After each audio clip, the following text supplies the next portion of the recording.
पहले तो बेटा दो स्टोरीज को सबसे पहले याद करो जो सबसे ज्यादा इम्पोर्टेंट। सबसे पहली स्टोरी प्रोसेस ऑफ स्टॉपिंग, इसके अंदर तो म्यूजियम में चोरी हुई। देखो आप है ना जितना नीचे नहीं देखोगे ना, वैसे तो सामने आपके सामने पड़ा होगा पूरा पूरा माइंड मैप, बट जितना माइंड मैप को अवॉइड करोगे उतना आपके लिए बेटर है। ठीक है, तो सबसे पहली बात म्यूजियम में चोरी हुई, तो हमने क्या करा, बंदे और रखने, हमने मैन पावर प्लानिंग की। मैन पावर प्लानिंग में दो चीजें लिखनी जरूरी है, work load analysis, work force analysis. फिर हमने क्या करा, वर्करों को रिक्रूट करा, सेलेक्ट करा, प्लेसमेंट करा, ओरिएंटेशन करा, उनको ट्रेनिंग दी। बस इतना लिखने के बाद आपके मुंह पे वर्ड नहीं आएगा, चोर पकड़ा। हमने सबसे पहले मैन पावर प्लानिंग करी, वर्क लोड एनालिसिस करा, वर्क फोर्स एनालिसिस, रिक्रूटमेंट करा, सिलेक्शन करा, ट्रेनिंग करी, चोर पकड़ा गया।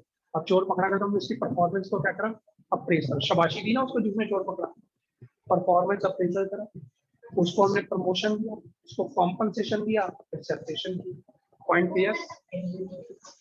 कोई बात नहीं, अगर सेपरेशन नहीं लिखा सेपरेशन लिख सकते हो, नहीं लिखना जो मत लिखना, नोट्स में मैंने आपको उसकी डेफिनेशन भी बता दी। ठीक है, फिर मैंने आपको बताया सिलेक्शन का प्रोसेस। आपके स्कूल में टीचर का अपॉइंटमेंट होना है, ठीक है, टीचर के अपॉइंटमेंट के लिए मैंने आपको वो बताया था, एक दूसरी स्टोरी बताई थी, आपको वीजा लगवाने जाना है यूएस, तो यूएस वीजा लगवाने के वहां पर पूरी स्क्रीनिंग के थ्रू चेक हो रहे हो, स्क्रीन के अंदर बैठ के देख रहे होते, दिमाग में स्क्रीन, स्क्रीन याद आएगा तो प्रिलिमिनरी स्क्रीन, अंदर घुसे प्रिलिमिनरी स्क्रीन, अंदर जाते ही वहां पे टेस्ट हुआ, किस चीज का टेस्ट हुआ, अंदर भेजना नहीं भेजना।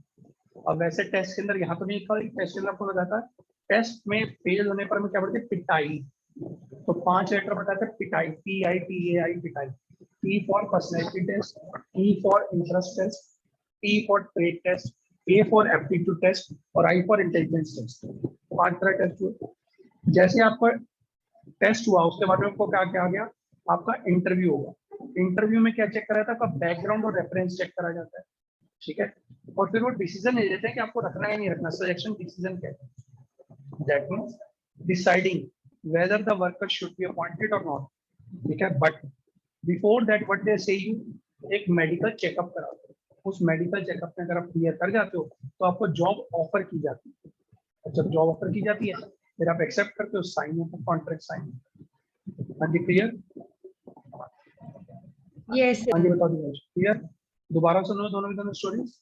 म्यूजियम में चोरी बहुत ज्यादा और की, मैन पावर प्लानिंग करी, work load analysis, work force analysis करा, रिक्रूटमेंट किया, सिलेक्शन किया, उनको प्लेस करा, ओरिएंटेशन किया, ट्रेनिंग की, चोर पकड़ा, परफॉर्मेंस को अप्रेज किया, ठीक है, हमने उसको करियर एडवांसमेंट अपॉर्चुनिटी, मतलब करियर अपॉर्चुनिटी दी, प्रमोशन दिया, कॉम्पनसेशन दिया, tata bye bye see you sayonara choice, separation करा, क्लियर?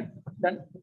फिर हमारा सिलेक्शन का प्रोसेस, टीचर को दिमाग में रख सकते हो, स्कूल में आपके इंग्लिश का टीचर आता है, पहले प्राइमरी स्क्रीनिंग हुई, स्कूल में ऑफिस में चेक कर रहे थे कि बंदा, उसके मैं जाट का एग्जांपल दिया था आपको, जाट बंदा, ठीक है, तो हमने सबसे पहले क्या करा, प्राइमरी स्क्रीनिंग करी, वहां पर उसका सिलेक्शन टेस्ट हुआ, प्रिंसिपल ने उसका क्या लिया, इंटरव्यू लिया, डिसीजन ले लिया, रखी उसका रेफरेंस चेक करा गया, बैकग्राउंड चेक करा गया, कौन से स्कूल में था, फिर डिसीजन ले लिया, फिर क्या करा हमने, उसका मेडिकल चेकअप कराया, मेडिकल चेकअप, जॉब ऑफर करी टीचर को, और फिर एक कॉन्ट्रैक्ट साइन हुआ 1 साल या 2 साल के लिए, ताकि बाद में आगे कंटिन्यू करेंगे नहीं करेंगे बात।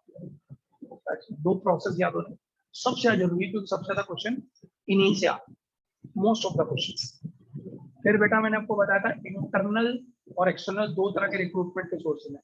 इंटरनल सोर्स के लिए मैंने आपको जो स्टोरी बताई थी वो बताई थी लूडो, नहीं चेस, वो लूडो क्या, सांप सीढ़ी, ठीक है, सांप सीढ़ी का मतलब स्नेक एंड लैडर।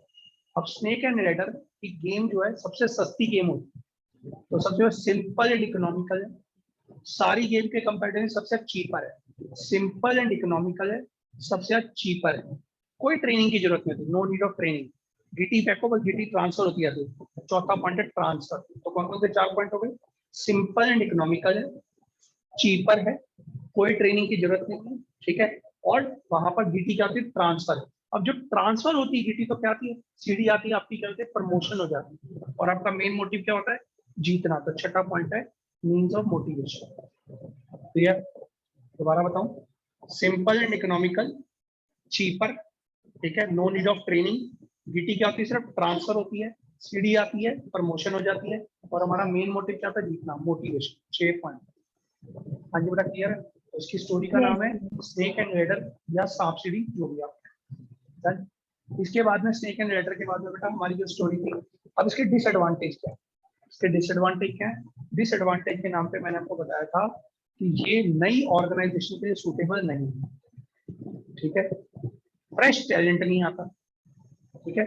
और कुछ वर्कर के अंदर जो होता है लेथार्जिक हो जाते हैं, मतलब काम नहीं करना चाहते।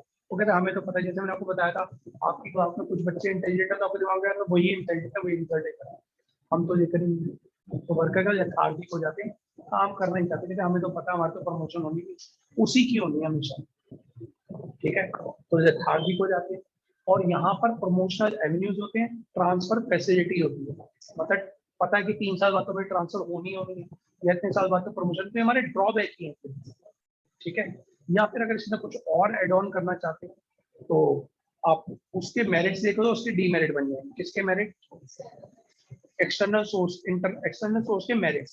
एक्सटर्नल सोर्स के मेरिट के नाम पे बेटा मैंने आपको बताया था कि आपने पढ़ाई करी और आप क्वालिफाइड पर्सनल बन गए, आपने ग्रेजुएशन करी, आप क्वालिफाइड पर्सनल बन गए, क्वालिफाइड पर्सनल, नंबर 1। अब आपके वाइडर चॉइस है, बहुत सारी चॉइस, लेकिन आपने क्या करा, कंपटीशन के पेपर दिए, तो कंपटीशन स्पिरिट है आपके पास, ठीक है। और आपका फ्रेश टैलेंट है जब आप जॉब करने जाओ, क्लियर होती बात। तो इसके 4 पॉइंट है। सबसे पहले आपने ग्रेजुएशन करी, आपके बन गए क्वालिफाइड पर्सनल बन गए, आपके पास वाइडर चॉइस है, फ्रेश टैलेंट है, लेकिन आपने क्या कहा, बहुत सारी चॉइस है, लेकिन आपने क्या कहा, मैं कंपटीशन के पेपर दूंगा क्योंकि मुझे आईएएस बनना है, कंपटीशन स्पिरिट है, ठीक है। अब ये जिसके मेरिट है ना, इसको उल्टा करते जाओ तो उसके डीमेरिट बनते हैं। इसके मेरिट उसके डीमेरिट अगर उल्टा कर दो, पहली बात क्वालिफाइड पर्सन है, वहाँ पे मे बी लेसर क्वालिफाइड हो सकता है। नंबर 2 फ्रेश टैलेंट होता है, नहीं वहाँ पे हमारा fresh talent, no fresh talent is received, या हमारे पास पुराना न्यू ब्लड नहीं आता हमारी ऑडिशन, ये कह सकते हैं, ठीक है। वहाँ पे हमारे पास वाइडर चॉइस होती है, यहाँ पे लेस चॉइस होती है, क्योंकि 2-4 वर्कर होते हैं जिनमें से हमें चूज करना होता है, ठीक है। तो वहाँ पे हमने क्या बोला कि वहाँ पे वाइडर चॉइस है, यहाँ पे लेस चॉइस। फिर हमने क्या बोला, कॉम्पिटिशन स्पिरिट है, वहाँ पे वो lack of competition spirit, lack of competition spirit, क्योंकि वर्करों को पता होता है, इसको मैंने लेथार्जिक वर्ड बोल रखा, उसकी बजाय युवा वर्ड आ गया कि वर्कर को पता होता है वही इसी का ही प्रमोशन होना, हमारा तो मिलना है, छोड़ो ना, हम क्या, दे आर नॉट इंटरेस्टेड और they do not do any kind of pain. हाँ जी क्लियर है डिफरेंस। फिर मैंने आपको बताया था हमारा एक्सटर्नल सोर्स के डिसएडवांटेज, उसके मैंने पता है मंदिर के अंदर लाइन लगी है, झंडे वाला मंदिर ले लो, कोई सी लाइन ले लो, किसी भी मंदिर में बहुत लंबी लाइन लगी, लेंथी प्रोसेस। एक आदमी आया, अमीर आदमी, उसने पास दिखाया, अंदर चला गया, कॉस्टली प्रोसेस है, लेंथी प्रोसेस है, कॉस्टली प्रोसेस है। और बाहर जो लोग खड़े हो क्या हो गए, वो बहुत ज्यादा गुस्सा हो जाते हैं, ठीक है। यानी कि जो हमारे एग्जिस्टिंग एम्प्लॉइज है उसमें डिससेटिस्फेक्शन हो जाता है, यार हम खड़े हैं अंदर चला गया। तो dissatisfaction among existing employees, 3 pointers. लंबी लाइन लगी हुई है, लेंथी प्रोसेस, बंदे ने आकर पास दिखाया, कॉस्टली प्रोसेस, अंदर चला गया, हमारे में डिससेटिस्फेक्शन अमंग एग्जिस्टिंग एम्प्लॉइज। हाँ जी बेटा क्लियर है। Yes sir. अब बेटा एक्सटर्नल सोर्स के सोर्सेज 11 सोर्स मैंने आपको बताए थे, एक एक करके बड़े ध्यान से सुनना। सबसे पहली बात, मैं 1 नंबर का काम चोर, यही बताया था, मैं 1 नंबर का काम चोर, अपनी सीट से खड़ा नहीं होना चाहता, तो यानी काम करने के लिए मैं खड़ा नहीं होना चाहता, तो मैं क्या करूंगा, मैं ड्रॉर खोलूंगा, बंदा ढूंढूंगा। तो सबसे पहली बात होती है कैजुअल कॉलर। कैजुअल कॉलर मतलब जो पुराने फॉर्म्स पड़े हैं, जो पुराने लेटर्स पड़े हैं, पुराने डॉक्यूमेंट, उन्हीं में से बंदा ढूंढने की कोशिश करो, मान लो बंदा नहीं मिला, पहला सोर्स कैजुअल कॉलर नहीं मिला, मैं 1 नंबर का काम चोर और उसी पड़ोसी से पूछूंगा, हाँ भाई है कोई, तो बंदा रिकमेंडेशन देगा, दूसरा हो गया रिकमेंडेशन, तब भी बंदा नहीं मिला, तो मैं अपने चपरासी को क्या बोलूंगा, बाहर जाकर नोटिस पे लगाया। इसको कहते हैं डायरेक्ट रिक्रूटमेंट या recruitment at factory gate. 3 point clear हो गए। सबसे पहले casual caller, number 2 recommendation, number 3 direct recruitment या casual recruitment at factory gate. मानो बंदा तब भी नहीं मिला, मुझे सीट से खड़ा होना पड़े, लेकिन मैं पैसे खर्च नहीं करना चाहता, तो सबसे पहला सोर्स है कैंपस सिलेक्शन। अब मानो कैंपस सिलेक्शन से बंदा नहीं मिला, तो मेरे को पैसा खर्च करना, पैसा खर्च करने की 3 जगह, एडवर्टाइजमेंट, वेब पब्लिशिंग और वेब टेलीकास्ट। मानो बंदा यहाँ से नहीं मिलता, तो आपको सोचना 3 लेवल के बंदे, लोअर लेवल, मिडिल लेवल और अपर लेवल। लोअर लेवल का बंदा कहाँ से मिलेगा? लेबर कॉन्ट्रैक्टर से। मिडिल लेवल का 2 जगह से मिलेगा, एम्प्लॉयमेंट एक्सचेंज, प्लेसमेंट एजेंसी से। और टॉप लेवल का बंदा कहाँ से मिलेगा? मैनेजमेंट कंसल्टेंट से। हाँ जी दिव्यांश डन। Yes sir. बेटा देखो, जब तक आपको स्टोरी ऐसे ही जैसे मैं बिना देखे बोलता हूँ ना, पूरी बुक की स्टोरी मुझे रटी पड़ी, ऐसे आपको रटनी है। मतलब समझो, अगर मैं पूरी बुक के पॉइंट्स बोल रहा हूँ, मतलब मुझे पूरी पूरी बुक रटी पड़ी, यू कैन अंडरस्टैंड। और मैं पूरी बुक के किसी भी चैप्टर के सारे पॉइंट्स को 5-5 मिनट में याद करा। आप इससे फास्ट मुझे बोल के दिखा दो, जब तक आपको इसी स्पीड से आप बोलना नहीं सीखोगे तब तक कोई फायदा नहीं चलेगा। और अगर आप कभी ऐसे नंबर आते ना, तो फिर तो पढ़ने का बिल्कुल ही फायदा नहीं। मतलब इतनी चीज को आसान बनाने के बावजूद भी if you are not taking the number then we will no use. पिछली बार जो पेपर हुआ था, हाँ जी क्लियर है बेटा, समझ आती बात? तो दोबारा बता रहा हूँ, मैंने कुछ 4-5 जो स्टोरी बताई, पांचों एक बार दोबारा बता रहा हूँ from the very beginning. Number 1 मैंने आपको बताया स्टाफिंग का प्रोसेस। म्यूजियम में चोरी बहुत ज्यादा हो रही है, मैंने मैन पावर प्लानिंग करी, उस पर 2 काम करे, work load analysis, work force analysis. फिर मैंने करा रिक्रूटमेंट करा, सिलेक्शन करा, प्लेसमेंट एंड ओरिएंटेशन करा। फिर मैंने ट्रेनिंग दी, चोर पकड़ा गया। जब तक चोर पकड़ा गया मुंह पे नहीं आएगा, आगे नहीं आएगा। परफॉर्मेंस को अप्रेज करा, उसको करियर एडवांसमेंट अपॉर्चुनिटी दी, कॉम्पनसेशन दिया और बाय बाय करा सेपरेशन। टीचर का सिलेक्शन होना है, पहले उसकी प्रिलिमिनरी इंटरव्यू है, प्रिलिमिनरी स्क्रीनिंग हुई, फिर उसका सिलेक्शन का टेस्ट हुआ। प्रिंसिपल ने क्या लिया? इंटरव्यू लिया, उसका बैकग्राउंड और रेफरेंस चेक करा, सिलेक्शन का डिसीजन लिया, कहा मेडिकल चेकअप करा दो। मेडिकल चेकअप करवाने के बाद उसका क्या करा गया? जॉब ऑफर करा गया और कॉन्ट्रैक्ट साइन हुआ। ठीक है। फिर मैंने आपको बताया साफ सीढ़ी, इंटरनल सोर्स। इंटरनल सोर्स का साफ सीढ़ी सिंपल और इकोनॉमिकल है, बाकी सब गेम के कंपैरेटिवली चीपर है। No need of training. DT क्या होती है? ट्रांसफर। चौथा पॉइंट है ट्रांसफर। सीढ़ी में क्या होती है? प्रमोशन। मोटिव होता है हमारा जीतना, मेन मोटिव होता है प्रमोशन करना। ठीक है जी। फिर मैंने आपको बताया इंटरनल सोर्स का डीमेरिट। डीमेरिट अगर आपको याद नहीं हो रहा कोई बात नहीं, आप एक्सटर्नल सोर्स के मेरिट याद करो। उसमें मैंने आपको बताया, आप याद करो कि मेरे को कहीं ना कहीं पढ़ाई करी मैंने और मैं क्वालिफाइड पर्सन हूँ, I have wider choice, fresh talent है, ठीक है, और मेरे पास कंपटीशन की स्पिरिट है। इसका एकदम उल्टा कर दो, no fresh talent, wider lesser competition होता है, ठीक है, लेसर चॉइस होती है, नो फ्रेश टैलेंट, ठीक है, और यहाँ पे कंपटीशन की स्पिरिट बिल्कुल नहीं होती, और एक नई ऑर्गेनाइजेशन पे बिल्कुल भी एप्लीकेबल नहीं। एक्सटर्नल सोर्स की डीमेरिट क्या है? बहुत सिंपल है, 3 पॉइंट है, मंदिर के आगे लाइन लगी है, लेंथी प्रोसेस है, बंदा आया पास दिखाया, कॉस्टली प्रोसेस है, और हमें क्या होगा? डिससेटिस्फेक्शन होगी, डिससेटिस्फेक्शन हमारी एग्जिस्टिंग एम्प्लॉय। फिर मैंने बताया एक्सटर्नल सोर्स के मेथड्स। तो सबसे पहले मैं 1 नंबर का काम चोर हूँ, ड्रॉर खोला, फाइल में से देखो, कैजुअल फॉलो, नहीं मिला बंदा, रिकमेंडेशन, नहीं मिला बंदे को कहा बाहर जाके फैक्ट्री के बाहर लगा दो, डायरेक्ट रिक्रूटमेंट है, रिक्रूटमेंट है फैक्ट्री गेट, नहीं मिला बंदा, पैसे खर्च नहीं करना चाहता हूँ, कैंपस सिलेक्शन, पैसे खर्च करूंगा 3 जगह है, advertising, web telecasting, web publishing. बंदा नहीं मिला अभी, lower level, middle level, upper level. Lower level labour contractor, middle level 2 जगह, employment exchange, private placement agency. Employment exchange government का होता है, प्राइवेट प्लेसमेंट एजेंसी प्राइवेट होती है, बस यही फर्क है, और कोई फर्क नहीं होता, दोनों का काम सेम होता है। और टॉप पे कौन आ गया? Management consultant. और आप देखोगे लेफ्ट हैंड साइड आपकी पूरी पूरी खत्म हो गई। क्लियर की बात?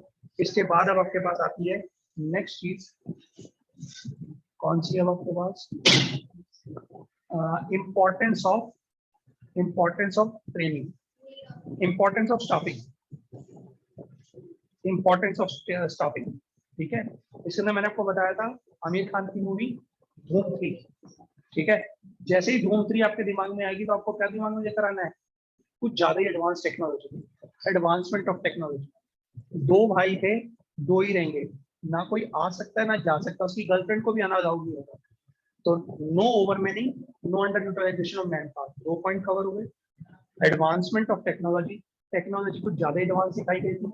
No overmanning, no under utilisation of manpower. फिर वो क्या करते हैं? उनको अपने सर्कस को नंबर 1 पे लेके जाना होता है, और वो चोर जो दुश्मन होते हैं उनको मारना भी होता है, मतलब 2 काम होते हैं। तो उसके लिए उन्होंने क्या करा? सर्कस के availability of most suitable person, उन्होंने ढूंढे, ठीक है, और उन्होंने कॉन्टिन्यूस सर्वाइवल किया, ग्रोथ किया, ठीक है, और एप्रोप्रिएट पर्सन उन्होंने करे। इससे उनकी कंपनी की परफॉर्मेंस क्या होती गई? इंप्रूव होती गई, और वो दोनों के दोनों लास्ट में मर जाते हैं। जब वो मरते हैं उनकी आंखों में चमक होती है, उस चमक का नाम क्या है? Job satisfaction. हाँ जी Divyanshi, clear, done? Yes, sir.